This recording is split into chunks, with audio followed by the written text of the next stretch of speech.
Women are slowly breaking into the historically male-dominated political domain of becoming an African president. Many women are now telling their stories and sparking essential and necessary dialogue as they strive to reach the political mountaintop of their countries. Today we celebrate the power of activism that can bring change for all women. For generations, women have been fighting for their rights and making their voices heard all over the world. In October 2018, the Ethiopian parliament approved Sahel Work Zawadi as the country's first female president. Her appointment marks another shift in Ethiopia's political system. Former Liberian President Ellen Johnson Sirleaf, a Nobel Peace Prize winner, became the first democratically elected female president in Africa in 2005. Her achievements as president made her an excellent role model for women across the continent. I have an opportunity to open the doors for more African women to hold high-level political positions. Challenging because I represent the aspirations and expectations of Liberian African women, maybe women all over the world, and therefore the pressure is on me to make sure that I succeed.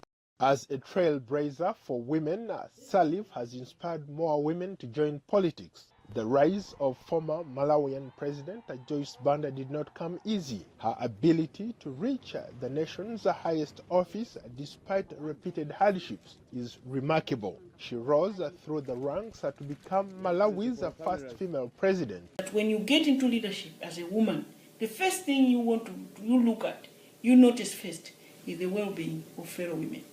So therefore, we must begin in Africa, empower women economically, support them to run businesses, because all these other issues are taken care of.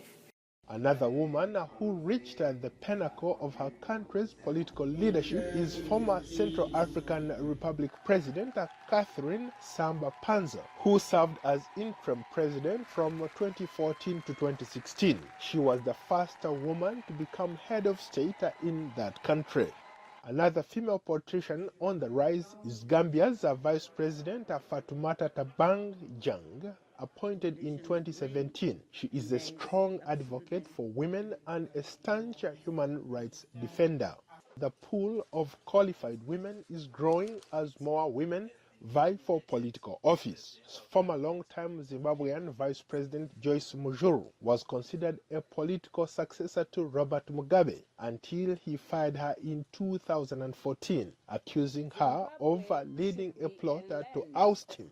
Young, energetic, and ambitious African women are now entering the political arena. Diane Rwigara rose to fame after she announced that she was challenging Rwanda's strongman Paul Kagame in the country's July 2017 presidential election. However, Rwigara was not allowed to run and later thrown into jail for allegedly inciting insurrection, among other charges. Rwigara continues to be a beacon of hope for many young women across the continent. Obijili Ezekwesili, Nigeria's leading female presidential candidate, recently withdrew from the crowded field of candidates running in the February 16th presidential election. Women across Africa are putting government establishment on notice that they are now a political force to be reckoned with. Paul Ndiho, VOA News, Washington.